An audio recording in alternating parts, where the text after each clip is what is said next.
Empuraan cinema അങ്ങനെ കണ്ടിട്ട് വന്നിരിക്കുകയാണ്. ആൻഡ് ഞാൻ ഈ സിനിമ കണ്ടിട്ട് വന്നു എന്ന് പറയുന്നതിനേക്കാൾ കൂടുതൽ ബെറ്റർ ആയിട്ട് എനിക്ക് തോന്നുന്നത് ഈ സിനിമ എക്സ്പീരിയൻസ് ചെയ്തിട്ട് വന്നിരിക്കുകയാണ് എന്നുള്ളതാണ്. കാര്യം മറ്റൊന്നുമല്ല, ഇതാണടേ മലയാളത്തിൻ്റെ ലാലേട്ടൻ, ഇതാണ് മലയാളത്തിൻ്റെ പൃഥ്വിരാജ്, ഇതാണ് മലയാളത്തിൻ്റെ Empuraan. And this is Malayalam cinema.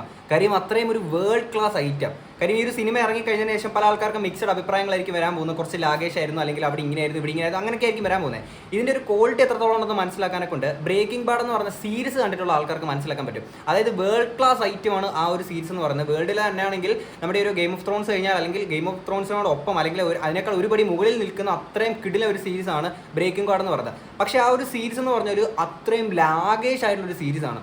ആ ലാഗേഷ് ആയിട്ടുള്ള ആ ഒരു സീരീസ് ഇത്രയും വേൾഡ് ക്ലാസ് ഐറ്റമായിട്ട് മാറുന്നതിൻ്റെ വേറൊരു കാര്യം എന്ന് വെച്ച് കഴിഞ്ഞാൽ, നമ്മളിങ്ങനെ ഒരു ഫ്ലോയിൽ ഇങ്ങനെ പൊക്കോണ്ടിരിക്കുന്ന ഒരു സാധനം ഉണ്ടല്ലോ, ഇടയ്ക്ക് നമ്മൾ ഒട്ടും പ്രതീക്ഷിക്കാത്ത രീതിയിൽ നമ്മളെ രോമാഞ്ചിഫിക്കേഷൻ അടിപ്പിക്കുന്ന അത്രയും മരണമാസം ഒരു ഐറ്റം എവിടെയെങ്കിലും കാണും. ഒരു ചെറിയൊരു സീനിലായിരിക്കും, ചെറിയൊരു സാധനം ഒരിക്കൽ അടിച്ചിങ്ങനെ പോകുന്നത്. പക്ഷേ ആ ഒരു സീനിൻ്റെ ഇമ്പാക്റ്റ് എന്ന് പറഞ്ഞാൽ അന്യായമായിരിക്കും. ആ ഒരു സീരീസിനകത്ത് 2 കഥാപാത്രങ്ങളെ സെൻട്രലൈസ് ചെയ്തിട്ട് ബാക്കി ഇങ്ങനെ അതിനകത്ത് അതുമായിട്ട് ചുറ്റിപ്പറ്റി നടക്കുന്ന കഥകളൊക്കെയാണ്. അപ്പോൾ ആ ഒരു സീരീസ് വെച്ച് നോക്കുമ്പോഴത്തേക്കിന് ഈ എമ്പുരാൻ സിനിമ അതിനെ ഭയങ്കര ക്രിസ്പ് ആൻഡ് ഷാർപ്പാക്കി. അത്രത്തോളം ഷാർപ്പാണെന്ന് ചോദിച്ചു കഴിഞ്ഞാൽ ചില സീൻസ് മാത്രമാണ് ഷാർപ്പായിട്ട് വരുന്നത്. പക്ഷേ അത്രത്തോളം ക്രിസ്പാക്കി വെച്ച് കഴിഞ്ഞാൽ എങ്ങനെയായിരിക്കും ഉണ്ടാവുക, അതാണ് എമ്പുരാൻ എന്ന് പറഞ്ഞൊരു സിനിമ. ഞാൻ ഇത് എടുത്ത് പറഞ്ഞതിൻ്റെ ഈ ഒരു സീരീസിൻ്റെ കാര്യം പറഞ്ഞു വെച്ചാൽ ആ ഒരു സിനിമയുടെ ഒരു ക്വാളിറ്റി എത്രത്തോളം ആണെന്നുള്ളത് മനസ്സിലാക്കാൻ വേണ്ടിയിട്ടാണ്.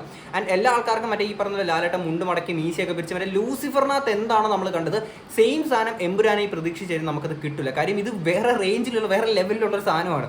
ഓക്കെ, ഞാൻ നേരത്തെ പറഞ്ഞ മിക്സഡ് അഭിപ്രായങ്ങളായിരിക്കും പല സ്ഥലത്തുനിന്ന് വരാൻ പോകുന്നത്. ആൻഡ് ഇതിൻ്റെ ഒരു കൊലത്തൂക്കം എന്ന് പറഞ്ഞാൽ അന്യായമാണ്. കാര്യം ഇതിനകത്തിൽ നമ്മുടെ ലാലേട്ടൻ്റെയൊക്കെ ഒരു സ്ക്രീൻ പ്രസൻസ്, അതേപോലെ പൃഥ്വിരാജിൻ്റെയൊക്കെ സ്ക്രീൻ പ്രസൻസ് ഒക്കെ പറഞ്ഞ് എന്തോന്നറേ അല്ലെ. പൃഥ്വിരാജിൻ്റെ ക്യാരക്ടർ സെയ്ദ് മസൂദ്, എൻ്റെ മോനെ ഈ ഒരു ക്യാരക്ടറിനെ പറ്റിയിട്ടൊക്കെ ഇങ്ങനെ പറയുകയാണെന്നുണ്ടെങ്കിൽ, അവരുടെ ഓരോ സീൻസൊക്കെ പറയുകയാണെന്നുണ്ടെങ്കിൽ, ഇപ്പം ഓരോ കഥാപാത്രങ്ങളെ പറ്റിയിട്ടൊക്കെ ഞാനിപ്പം എടുത്ത് പറയാൻ നിൽക്കുന്നില്ല, ഓരോരുത്തരുടെ ക്യാരക്ടേഴ്സിനെ പറ്റി ചിലത് ജസ്റ്റ് ഒന്ന് പറഞ്ഞു പോകുന്നേ ഉള്ളൂ.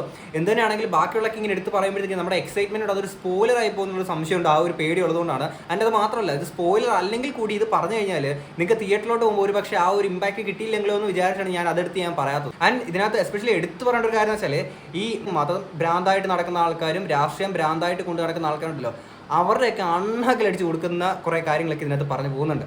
ഓക്കെ, നമ്മുടെ ഈ ഒരു PK സിനിമ കഴിഞ്ഞതിന് ശേഷം, അല്ലെങ്കിൽ അത്രത്തോളം വലിയ രീതിയിൽ പറയുന്നില്ലെങ്കിൽ, നിങ്ങളെ ഇതിനകത്ത് വലിച്ചു കയറി ഒടിച്ചിട്ടുണ്ട്. കാര്യം മതവും രാഷ്ട്രീയവും തലയ്ക്ക് ഭ്രാന്തായിട്ട് കൊണ്ട് നടക്കുന്ന ആൾക്കാർ മസ്റ്റായിട്ട് ഈ ഒരു പടം പോയി കാണും. നിങ്ങൾക്കുള്ള എല്ലാം ഈ ഒരു സിനിമയ്ക്കകത്തുണ്ട്. മതത്തെയും രാഷ്ട്രീയത്തെയും എങ്ങനെ ഒരു വെപ്പണായിട്ട് യൂസ് ചെയ്യാമെന്നും, അത് വെച്ചിട്ട് നമുക്ക് എങ്ങനെ വലിയൊരു പവറിലോട്ട് എത്താൻ പറ്റുമെന്നും, അത് എത്രത്തോളം നമ്മുടെ നാടിന് ദോഷകരമാണെന്നും ഒക്കെ ഇത് കണ്ടു കഴിഞ്ഞാൽ നിങ്ങൾക്ക് മനസ്സിലാക്കാൻ പറ്റും. ആൻഡ് ഈ ഒരു ബ്രേക്കിംഗ് ബാഡ് സീരീസിനകത്ത് പറഞ്ഞ പോലെ തന്നെ, നമ്മൾ ഈ ഒരു സിനിമയാണെങ്കിൽ ഇങ്ങനെ ഒരു പേസിൽ ഇങ്ങനെ പോയിട്ടാണെങ്കിൽ ഇടയ്ക്കടിക്കുന്ന ഒരു സീനുണ്ട്. അതായത് ഈ ഒരു ഇമ്പാക്ട് ഉണ്ടാക്കുന്ന സാധനമല്ലോ, അതിലോട്ട് കൊണ്ടെത്തിക്കാനെ കൊണ്ട് ഇവിടുന്ന് ഇങ്ങനെ കൊണ്ടുപോകുന്നൊരു സാധനമുണ്ട്. അത് ഭയങ്കര സാധനം. അതേപോലെ തന്നെ ഈ പറയുന്ന നമ്മുടെ ലാലേട്ടൻ്റെ ഒരു സെൻട്രൽ കഥാപാത്രത്തെ വെച്ചിട്ട് ബാക്കി പൃഥ്വിരാജ് മറ്റേ ഇൻ്റർവ്യൂവിനകത്തൊക്കെ പറഞ്ഞ പോലെ ചുറ്റപ്പെട്ട് കിടക്കുന്ന ബാക്കി കഥകളെ എല്ലാം, ബാക്കി ആൾക്കാരെ എല്ലാം ഈ ഒരു സെൻട്രൽ ക്യാരക്ടറിലോട്ട് കൊണ്ടെത്തിക്കുന്ന അത്രയും വലിയൊരു ബ്രില്യൻസ്. ആൻഡ് എടുത്തു പറയേണ്ട ഒരു കാര്യം എന്ന് വെച്ചാൽ, മുരളി ഗോപി, എൻ്റെ പൊന്നു മക്കളെ, ഇതുപോലത്തെ ഒരു സ്ക്രിപ്റ്റ്, സ്ക്രീൻ പ്ലേ, ഈ സാധനങ്ങളൊക്കെ ഇതിനു മുമ്പ് മലയാളത്തിൽ വന്നിട്ടില്ല.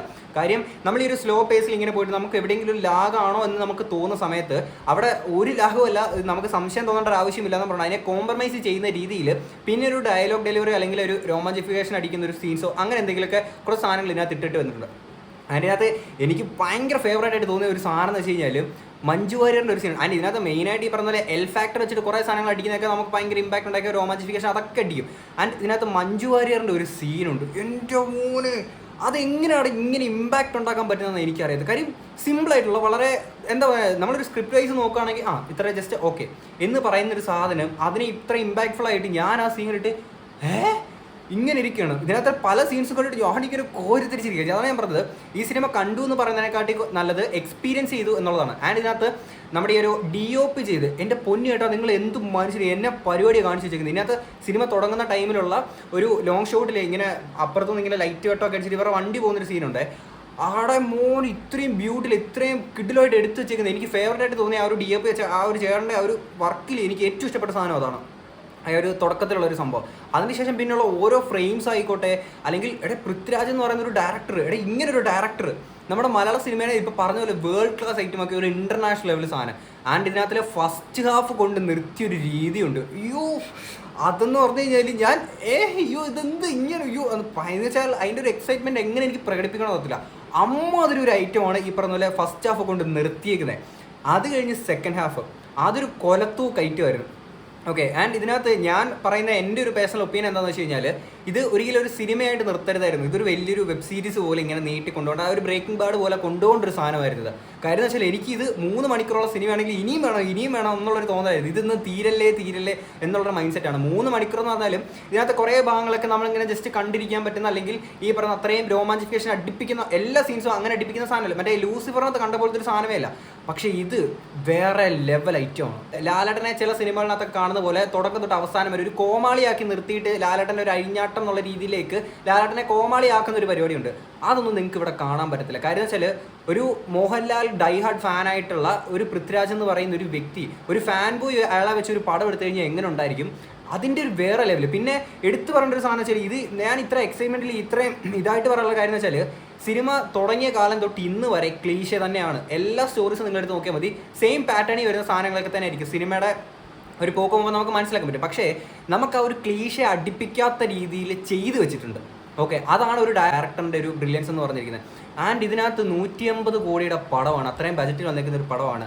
150 കോടി ആ ഇറക്കിയ പൈസ എല്ലാം മുതലായിട്ടുണ്ട്. കാര്യം ഞാൻ ഇതിലെ പല സീൻസൊക്കെ കാണുമ്പോൾ ഇത് എങ്ങനെ ചെയ്തു വെച്ചു. കാര്യം കഴിഞ്ഞ ദിവസം ഒരു നമ്മുടെ മലയാളത്തിൻ്റെ ഒരു പ്രസ് മീറ്റിലാണ് തോന്നുന്നത് പൃഥ്വിരാജ് പറഞ്ഞത്, അതായത് OTT ഏതോ ഒരു ഉദ്യോഗസ്ഥനായിട്ടാണെങ്കിൽ ഇങ്ങനെ സംസാരിക്കുന്നതിൻ്റെ ഇടയ്ക്ക് ഒരു സീൻസ് ആരും ഇങ്ങനെ നറേറ്റ് ചെയ്ത് കൊടുത്ത ടൈമിൽ അയാൾ പറഞ്ഞ കാര്യം, ഇതെങ്ങനെ ഇങ്ങനെ ചെയ്യുന്ന കാര്യമില്ല, നിങ്ങൾ എന്താണ് ഉദ്ദേശിക്കുന്നത്, പറ്റില്ല എന്ന് പറഞ്ഞൊരു സാധനം പൃഥ്വിരാജ് വന്ന് എന്നെ പ്രസ് മീറ്റിൽ പറയുന്നുണ്ട്. ആ ഉദ്യോഗസ്ഥൻ ഇപ്പോഴും അവിടെ ഇരിപ്പുണ്ട്, അയാൾ കേൾക്കുന്നുണ്ടെങ്കിൽ മനസ്സിലാക്കുക, ഞാൻ ആ സീൻ എടുത്ത് വെച്ചിട്ടുണ്ട്. അമ്മാതിരി ഐറ്റമാണ്. ആൻഡ് ഇതിനകത്ത് പല രാജ്യങ്ങളിൽ പോയിട്ട് കുറേ സംഭവങ്ങളൊക്കെ കാണിക്കുന്നുണ്ട്. ലാലേട്ടൻ്റെ ഇൻട്രോ ആയിക്കോട്ടെ, അത് കഴിഞ്ഞ് സെക്കൻഡ് ഹാഫിൽ ഒരു എൽ ഫാക്ടർ അടിച്ചിട്ട് വരുന്നൊരു സാധനമുണ്ട്. നമുക്കറിയാം ഇത് ഫുള്ള് ഈ പറഞ്ഞ പോലെ ഒരു ഇപ്പം ഏത് സിനിമയാണെങ്കിലും, ഇപ്പോൾ ഒരു മാർവൽ സിനിമയാണെങ്കിലും ക്ലീശയാണ്. അതിനകത്തിൽ എങ്ങനെ ഒരു നായകൻ എന്തായിരിക്കും, ഒരു വില്ലൻ കഥാപാത്രം എങ്ങനെയായിരിക്കും നമുക്കറിയാം. പക്ഷേ ആ ക്ലീശ നമ്മൾ ഇതിനകത്ത് തട്ടിപ്പിക്കത്തില്ല. അതാണ് ഇതിനകത്ത് ഭയങ്കര ഇത്. പിന്നെ എനിക്ക് അധികം ഡൈജസ്റ്റ് ആവാതെ പോയി, അല്ലെങ്കിൽ ഇത് ഇങ്ങനെ വേണ്ടായിരുന്നു എന്ന് തോന്നിയൊരു സാധനമുണ്ട്. പടം കണ്ടിട്ടുള്ള ആൾക്കാർക്ക് മനസ്സിലാക്കാൻ പറ്റും. അതായത് ടെയിൽ എൻഡിൽ ഒരു കഥാപാത്രം ഉണ്ടല്ലോ, ഞാൻ എടുത്ത് പറയുന്നില്ല, അത് സ്പോയിലറായി പോകണമെന്ന് വിചാരിച്ചാണ്. ടെയിൽ എൻഡിൽ കാണിക്കുന്ന ഒരു സാധനം ഉണ്ടല്ലോ, ആ ഒരു വ്യക്തിനെ വേറെ ആരെങ്കിലും കാസ്റ്റ് ചെയ്താൽ മതിയായിരുന്നു. അല്ലെങ്കിൽ ഈ പറയുന്ന പോലെ അവിടെ ആ ഒരു എന്തെങ്കിലും ബ്ലാക്ക് ഷെയ്ഡൊക്കെ അടിച്ചിട്ട് ആ മുഖം കാണിക്കാതെ പോകുമായിരുന്നെങ്കിൽ പിന്നെയും കുഴപ്പമില്ലായിരുന്നു. പക്ഷെ അതെനിക്ക് ആ ഒരു ഫേസ് കൂടെ കാണിച്ചപ്പോഴത്തേക്കും എനിക്ക് എത്രയോ അങ്ങോട്ട് സിങ്ക് ആയിട്ട് വന്നില്ല. ആ ഒരു സാധനം മാത്രം വേണ്ടായിരുന്നു എന്ന് എനിക്ക് തോന്നി. പിന്നെ ഇതൊരു സീരീസ് പോലെ ഇറക്കണമെന്ന് ഞാനിങ്ങനെ പറഞ്ഞൊരു കാര്യം എന്താണെന്ന് വെച്ച് കഴിഞ്ഞാൽ, ഇതിനകത്തുള്ള പല ക്യാരക്ടേഴ്സിലും അത്ര ഡെപ്തിലോട്ട് ഇറങ്ങിയിട്ടില്ല. ആ ഡെപ്തിലോട്ട് ഇറങ്ങിയിട്ട് അത് എന്താണെന്ന് നമുക്ക് ഫുള്ളായിട്ട് എക്സ്പോസ് ചെയ്ത് എവിടെയും കാണിക്കുന്നില്ല. പക്ഷേ ഈ ഒരു ക്യാരക്ടർ എങ്ങനെ ബിൽഡായി, അല്ലെങ്കിൽ ആ ഒരു ക്യാരക്ടറെ കാണിച്ച് ഉണ്ടാക്കി പിന്നെ ചുറ്റുപാട് നടക്കുന്ന ഒരു സീൻസ് വെച്ച് കാണിക്കുന്ന ഒരു സാധനങ്ങളില്ലേ, അതിൽ നിന്ന് നമ്മൾ മനസ്സിലാക്കി എടുക്കേണ്ട സാധനങ്ങളാണ് ബാക്കിയെല്ലാം.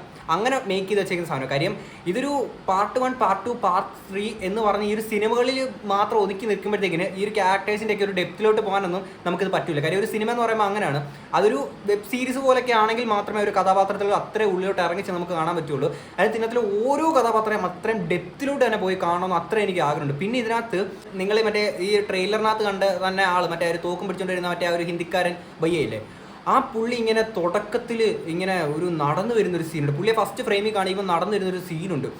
അയ്യോ, എങ്ങനെയാണ് ഇത്ര ഇമ്പാക്ട്, മൈന്യൂട്ട് ആയിട്ടുള്ള എക്സ്പ്രഷനോ അല്ലെങ്കിൽ വലിയ സംഭവമൊന്നുമില്ല, വെറുതെ ജസ്റ്റ് നടന്നു വരിക. പക്ഷെ ആ നടന്നു വരുന്നതിന് കിട്ടുന്ന ഒരു ഇമ്പാക്റ്റ് ഭയങ്കര സാധനമായിരുന്നു കേട്ടോ.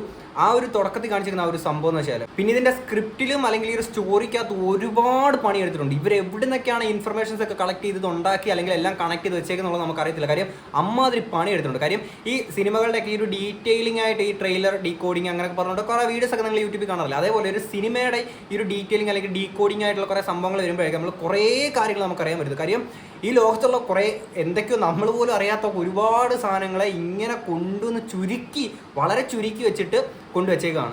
ബാക്കിയെല്ലാം നമ്മൾ കണ്ടെത്തിക്കണം. നമ്മളൊരു പ്രേക്ഷകൻ എന്നുള്ള നിലയിൽ നമ്മൾ കണ്ടെത്തിക്കണം. അതാണ് ഞാൻ പറഞ്ഞത്. അങ്ങനെ കണ്ടെത്താൻ വയ്യ നിങ്ങൾ, അതാണ് പറഞ്ഞത്. ഒരു സീരീസ് പോലെ ഇറങ്ങി കഴിഞ്ഞാൽ നമ്മളൊരു ആഴത്തിലോട്ട് ഇറങ്ങി എല്ലാം നമുക്ക് മനസ്സിലാക്കാൻ പറ്റും. പിന്നെ എമ്പുരാൻ 3 എന്ന് പറഞ്ഞ അവസാനം അവർ കൊണ്ട് നിർത്തിയിട്ടുണ്ട്. അത് എന്നത്തേക്കും വരും എന്നുള്ളത് നമുക്കറിയത്തില്ല. പക്ഷേ എന്ത് തന്നെയാണെങ്കിലും എത്രയും വേഗത്തിൽ ഇറക്കുക എന്നുള്ളത് എൻ്റെ ഒരു റിക്വസ്റ്റ് ആണ്. കാര്യം അത്രത്തോളം കാലം വെയിറ്റ് ചെയ്തിരിക്കും എനിക്ക് വയ്യ. ഞാൻ അത്രത്തോളം എക്സൈറ്റഡ് ആണ് എമ്പുരാൻ 3 കാണാനെ കൊണ്ട്. കാര്യം അത്രത്തോളം എൻജോയ് ചെയ്ത് ഞാനിപ്പോൾ അത്രത്തോളം എനിക്ക് ഇഷ്ടപ്പെട്ടു. ആൻഡ് ഞാൻ ഇനി എന്തായാലും രണ്ടാമത് ഒരു തവണയും കൂടെ ഞാൻ ഈ ഒരു സിനിമ പോയി കാണും. അത്യാവശ്യം നല്ലൊരു തിയേറ്ററിൽ. ഇന്ന് പോയ അത്രയും ഒരു എക്സ്പീരിയൻസ് തിയേറ്ററിൽ നിന്നുള്ള അത്ര അത്രയും നല്ലൊരു ക്വാളിറ്റി ഒരു തിയേറ്ററോ അല്ലെങ്കിൽ അവിടുത്തെ കുറച്ച് വിഷയങ്ങൾ കാര്യങ്ങളൊക്കെ ഉണ്ടായിരുന്നു. അതുകൊണ്ട് തന്നെ എന്തായാലും ഒരു നല്ലൊരു തിയേറ്ററിൽ പോയി ഇനി എനിക്ക് ഒരു പടം ഒന്നുകൂടെ എന്തായാലും എനിക്കിത് കാണണം. പിന്നെ ഇതിൻ്റെ മ്യൂസിക് വാസ് നൈസ്. പിന്നെ കൂടുതലായിട്ട് എങ്ങനെയൊന്നും പറയണം എന്നുള്ളത് എനിക്കൊന്നും അറിയത്തില്ല. ഇതെൻ്റെ എക്സ്പീരിയൻസ് മാത്രമാണ്. ഞാൻ ഒപ്പീനിയോ റിവ്യൂ ഒന്നുമല്ല പറഞ്ഞത്, എൻ്റെ ഒരു എക്സ്പീരിയൻസ് മാത്രമാണ് നിങ്ങളോട് എത്തിച്ചത്. എന്തായാലും ഞാൻ പറയുകയാണ്, നിങ്ങൾ ആൾക്കാർ പലതും പറയും, നെഗറ്റീവും റിവ്യൂവും പറയും അല്ലെങ്കിൽ പോസിറ്റീവായിട്ട് റിവ്യൂ പറയും. എന്ത് തന്നെയാണെങ്കിലും നിങ്ങൾ നെഗറ്റീവ് ആണെങ്കിലും കുഴപ്പമില്ല, നിങ്ങൾ പോയി പടം കാണണം. അത് എക്സ്പീരിയൻസ് ചെയ്യണം. കാണണമെന്നല്ല, എക്സ്പീരിയൻസ് ചെയ്യണം. കാര്യം മലയാളത്തിൽ ഇങ്ങനൊരു സാധനം തിയേറ്ററിൽ തന്നെ എക്സ്പീരിയൻസ് ചെയ്തില്ല. OTTയിൽ നമ്മൾ ഈ പറഞ്ഞ വീട്ടിൽ ഇരുന്നിട്ട് ഫോണിൽ കുത്തിയിരുന്ന് അല്ലെങ്കിൽ TV യിൽ കണക്ട് ചെയ്ത് കണ്ടിട്ടൊന്നും കാര്യമില്ലടി. ഇത് തിയേറ്ററിൽ തന്നെ കാണണം. വെറുതെ ഏതെങ്കിലും ചവറ് തിയേറ്ററിൽ പോരുത്. ഈ സാധനം അത്രയും അടിപൊളിയായിട്ടുള്ള തിയേറ്ററിൽ തന്നെ പോയി കാണണം, എങ്കിലേ നിങ്ങൾക്ക് അത് വർത്തായിട്ട് തോന്നുകയുള്ളൂ. അപ്പം പടം കണ്ടിട്ടുള്ള ആൾക്കാർ തീർച്ചയായിട്ടും നിങ്ങളുടെ അഭിപ്രായങ്ങൾ താഴെ കമന്റ് ബോക്സിൽ പറയാം. ഈ പടം കാണാൻ പോകുന്ന ആൾക്കാർ പടം കണ്ടിട്ട് വന്നിട്ട് അഭിപ്രായങ്ങൾ നമുക്ക് എന്തായാലും അടുത്തൊരു ഇടണം. അപ്പോൾ ശരി, ബൈ.